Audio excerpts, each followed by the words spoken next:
Hello tout le monde, c'est Crafé, j'espère que vous allez bien. On se retrouve aujourd'hui pour un nouveau tuto et cette fois-ci on rentre dans notre série Halloween. Je vais vous faire quelques petits tutos cette année Halloween, alors je ne sais pas encore combien. Donc ça c'est le premier. Et donc pour commencer, on va partir sur quelque chose qui va permettre de pouvoir mettre les friandises et gourmandises spécifiques à Halloween. Je vous propose donc de faire cette petite boîte. Alors petite et pas forcément le bon mot, puisque c'est une boîte qui fait donc en large, en bas en 6 et en haut 12, sur 6 de haut et sur en moyenne 9 de large. Donc c'est quand même une belle boîte. Donc j'ai fait cette boîte avec une ancienne collection de chez Stampin' Up, donc c'est la collection Adorable Halloween que voici. Voilà. Elle est malheureusement plus en catalogue. C'était une collection 15-15. Et j'ai travaillé devant avec le set de poinçons Silhouette effrayante. Donc pour ce tuto, on va travailler avec une autre collection de papier, mais cette fois-ci c'est celle qui est actuellement en catalogue. Donc c'est la collection Au secours. Voilà, os, pas au secours, mais os, os, court, le mot réduit, court. Voilà. Et donc je vous montre ce qu'il y a dans ce paquet. Donc là par contre c'est un set de feuilles 30-30 par rapport à l'autre. Donc vous avez 12 pages, donc deux fois du même design. Donc vous avez une page avec ces motifs. Alors là c'est pratique, par exemple quand on veut faire une carte vite fait, et ben voilà, avec ces petites choses, on a juste à mettre ça, quelques petites choses, et c'est terminé. Donc de l'autre côté, on a alors ça rend pas super à la caméra, mais je peux vous dire que c'est un orange carotte de chez Carotte. C'est pas un orange fruit comme vous voyez là à la caméra. Le retour il est pas bon, je sais pas pourquoi ça fait ça. Pourtant j'utilise pas je suis qu'à la lumière naturelle là pour le moment, donc je ne sais pas. Donc c'est un orange très carotte, très vif. Il ressemble énormément, il est dans le tarte au potiron en fait. C'est la couleur tarte au potiron si vous la connaissez. Et donc là, bah, c'est plutôt des petits mots. Vous avez le bout et puis alors à côté, je sais pas trop ce que c'est. Enfin voilà. Ensuite, vous avez cette page avec des squelettes d'humains, de chats, de chiens.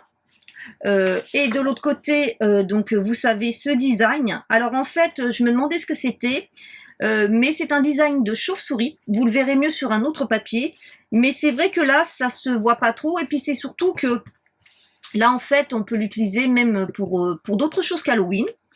Après, on a deux pages avec ces pierres tombales, ces mausolées.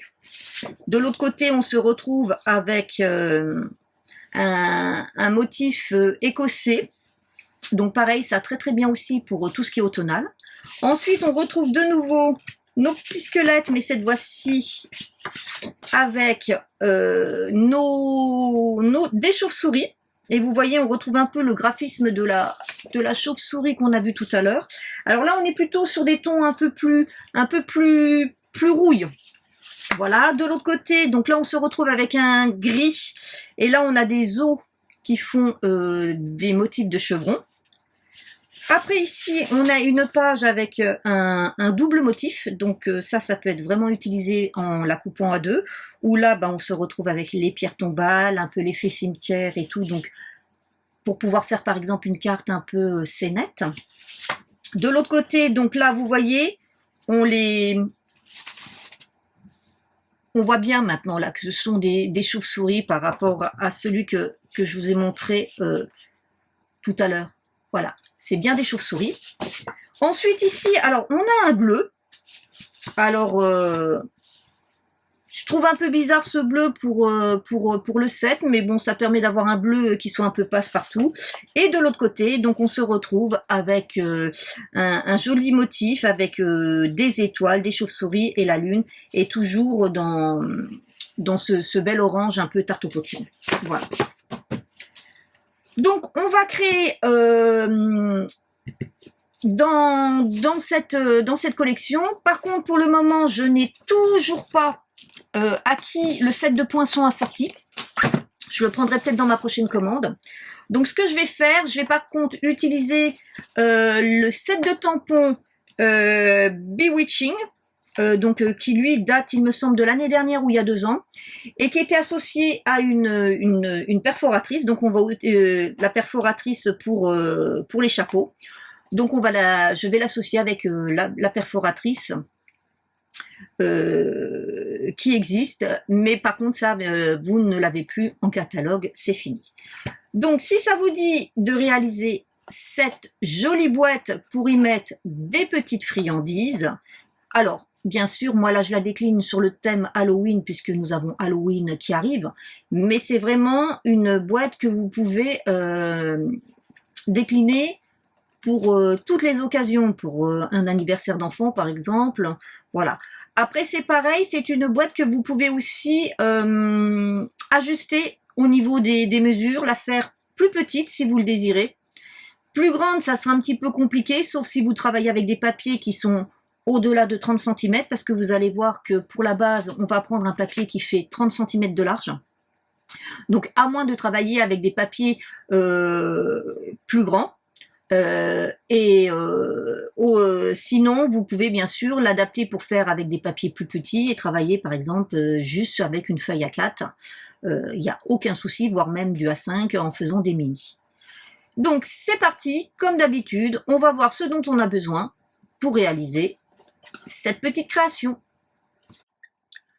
Pour le projet d'aujourd'hui, vous avez vraiment besoin de très peu de matériel. Il vous faut bien évidemment, comme d'habitude, en amont, de quoi couper votre papier.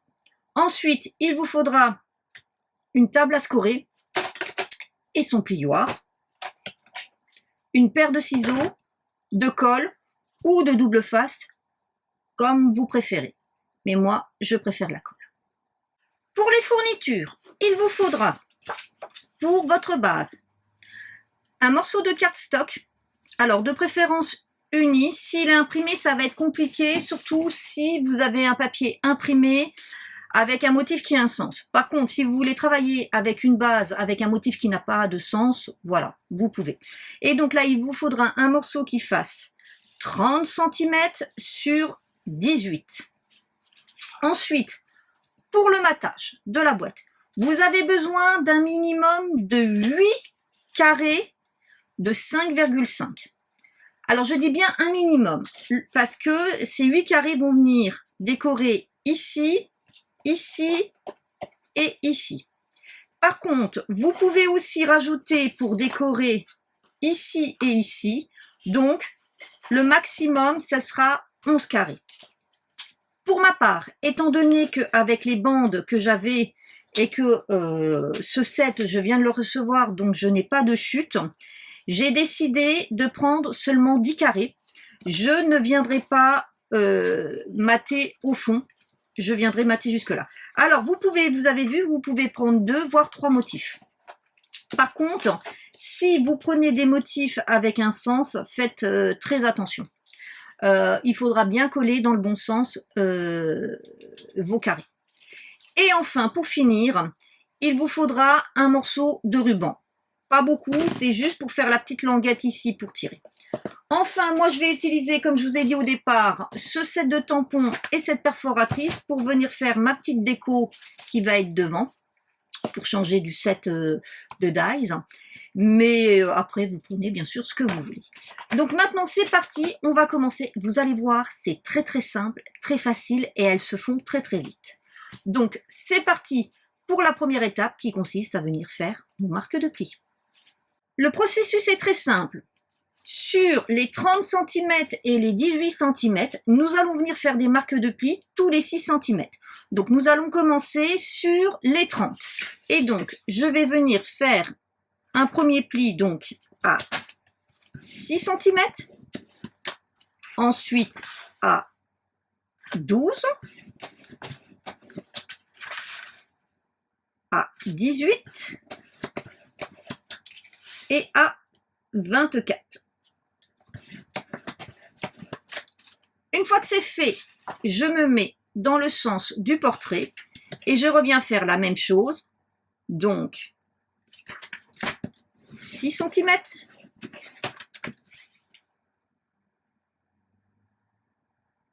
12 et c'est tout.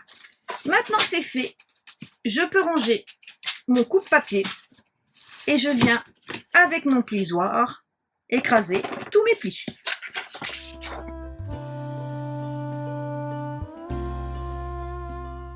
Voilà, tous mes plis sont écrasés. Maintenant, je vais prendre ma paire de ciseaux et je vais venir donc dans ma longueur couper toutes ces bandes en haut et en bas.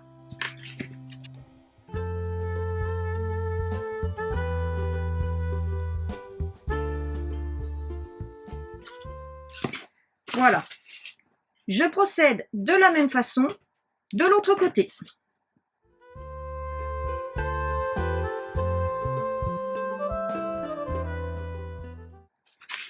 Maintenant que c'est fait, je vais commencer à venir mater avec mon papier. Et donc, pour ce faire, je vais venir retourner et je vais venir déjà mettre sur les deux là. Alors, ces deux morceaux sont les deux ici. Donc, il va falloir faire attention si, comme moi, vous avez un sens. Donc, vous voyez, voilà, ils vont venir comme ça. Voilà, ma boîte, vous voyez, quand je la ferme, elle est comme ça. Donc, il va falloir faire en sorte de les mettre dans le bon sens. Donc, hop. Et hop. La meilleure façon, c'est de fermer votre boîte et les mettre dans le bon sens.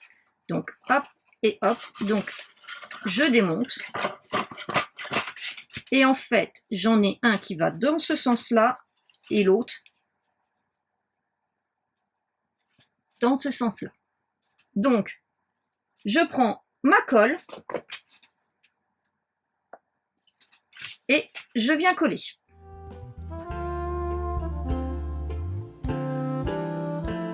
Je peux venir aussi coller l'un des deux côtés. Alors, attention, je viens d'en coller qu'un seul parce que vous voyez, il y en a un pour lequel je dois mettre le ruban. Donc, j'en prends un et je vais regarder pour essayer de faire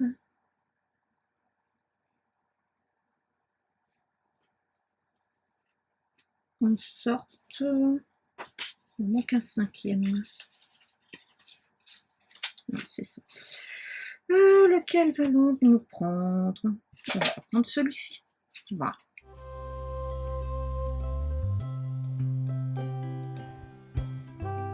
Pour le moment, les deux là, je les mets de côté. Donc maintenant, on va s'attaquer à nos côtés. Donc on va venir s'attaquer aux deux carrés là et aux deux carrés là. Et là, il faut faire très attention au sens. Alors, vous verrez peut-être qu'il y a des fois, il y a des petits problèmes d'image. C'est parce que j'ai changé d'ordinateur. J'ai pris un vieil ordinateur et je pense qu'il a un petit peu de mal à supporter la caméra. Je suis désolée. Je vais essayer de régler ce problème pour la prochaine fois. Donc là, c'est toujours pareil. Je refais comme tout à l'heure. Je vais reprendre en faisant mon pli pour voir dans quel sens je dois mettre mes éléments pour qu'il soit bien vu. Donc, il faut que je le mette comme ça et comme ça. Voilà. Étant donné que ça va être en biais. Ne faites pas la même erreur que j'ai fait moi sur celui-ci. En fait, je les ai mis vers le haut et vers le bas. Et en fait, après, comme ici, ça se met en biais, et ben mes éléments, ils sont pas du tout droits. Donc en fait, vous voyez, on va les mettre un peu comme ceux qu'on a fait tout à l'heure, en opposé.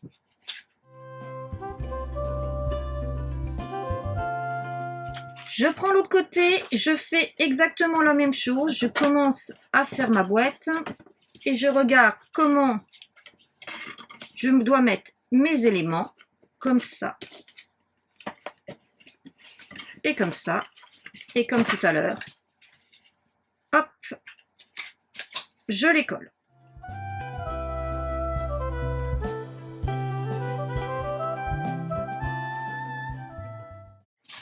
Je laisse tout ça sécher tranquillement et je vous reprends tout de suite pour la dernière partie, c'est-à-dire le collage ici avec la petite languette et le montage de notre boîte.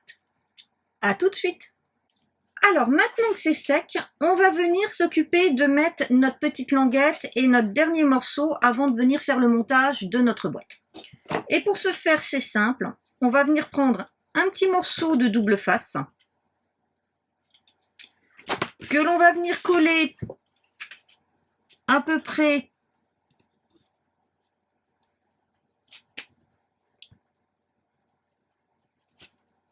à la moitié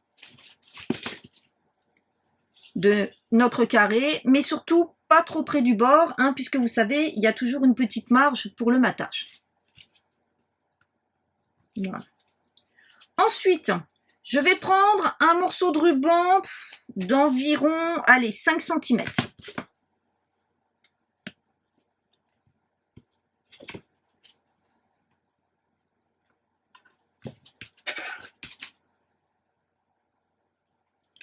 Voilà, vous voyez, j'ai vraiment pas besoin de grand chose.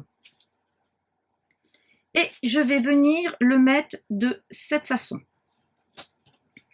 Ensuite, je reprends un morceau de double face que je reviens mettre par ici.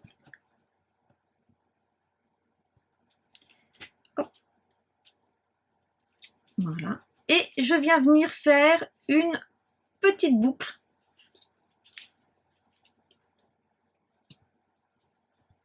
de cette manière. Vous voyez? Il me suffit maintenant de venir tout simplement coller mon morceau dessus et je vais obtenir ceci.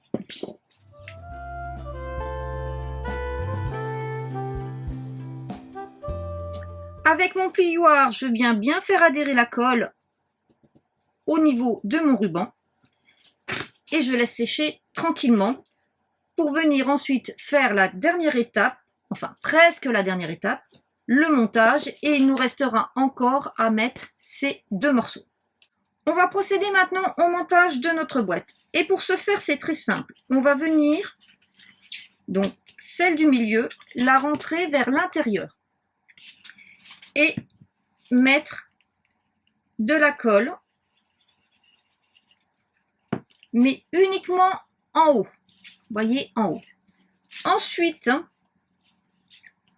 on va venir sur celui qui est à droite,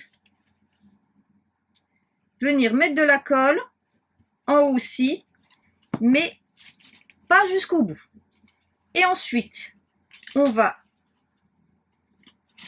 Alors, je vais me mettre comme ça pour que vous voyez mieux. On va rejoindre en mettant, voilà, pointe à pointe. Et une fois que c'est fait, on vient ici rabattre et avec notre plioir, on vient bien faire adhérer tout ça.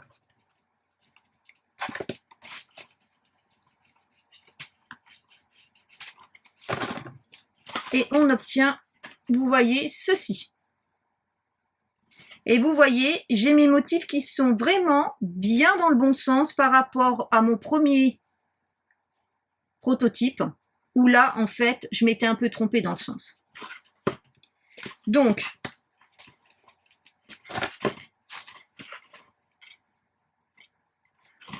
On laisse tranquillement sécher et ensuite on procède de la même façon de l'autre côté.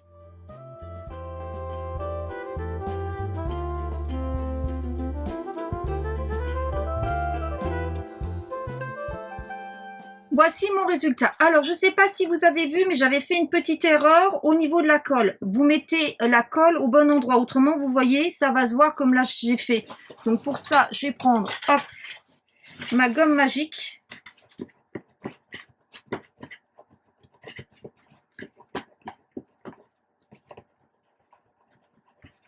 Voilà. Et je suis venue retirer en partie. Vous voyez, ma boîte est faite. Il ne me reste plus maintenant qu'à coller mes deux derniers morceaux qui vont venir ici et ici à l'intérieur. Et donc, si j'avais fait un 11e morceau, il serait venu ici à l'intérieur, au fond. Mais comme je ne voulais pas couper une bande supplémentaire dans mon papier, eh ben, je ne l'ai pas fait. C'est pareil, ces deux morceaux-là sont totalement superflus, hein. Si vous voulez faire que 8 morceaux, vous ne faites que 8 morceaux. Voilà le premier.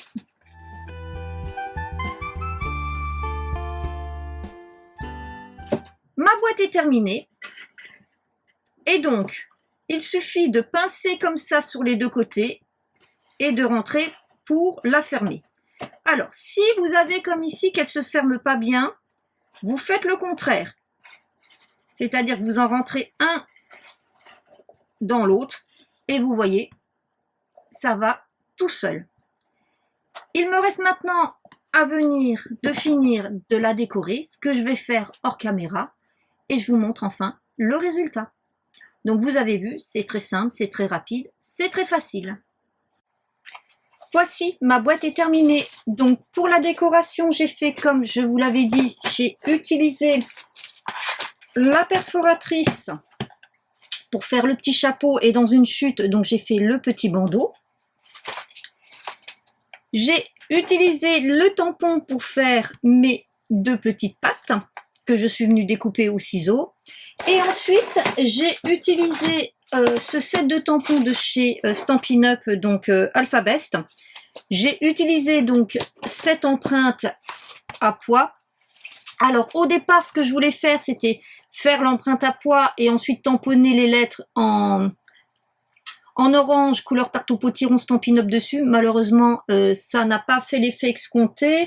Donc je suis venue dans une chute de mon papier tarte au potiron venue faire les lettres bout. Voilà, tout simplement. Donc c'est pas ce que je voulais faire, mais ce que j'ai voulu faire n'a pas marché. Et donc, bien sûr, j'ai utilisé la petite perforatrice associée pour couper mes petites étiquettes. Voilà.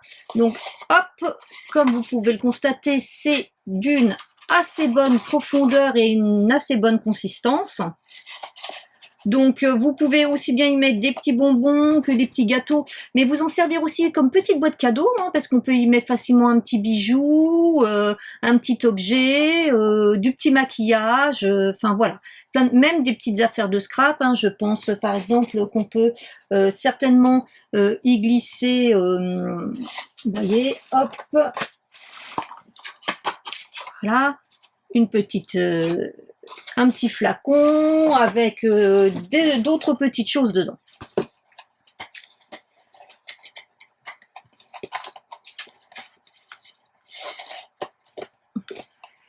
J'espère que ce petit tuto vous aura plu. Si c'est le cas, n'hésitez pas à venir mettre des petits pouces en l'air. Vous avez vu, il est très simple. En fait, c'est un quadrillage avec des carrés. Donc, en fonction de la taille du carré que vous allez décider, eh ben, vous aurez une boîte plus ou moins grande. Donc, il est facilement adaptable si vous voulez l'adapter à des tailles beaucoup plus petites ou beaucoup plus grandes. En attendant de vous retrouver pour une prochaine vidéo, je vous souhaite une bonne journée et je vous dis à très bientôt. Bye bye!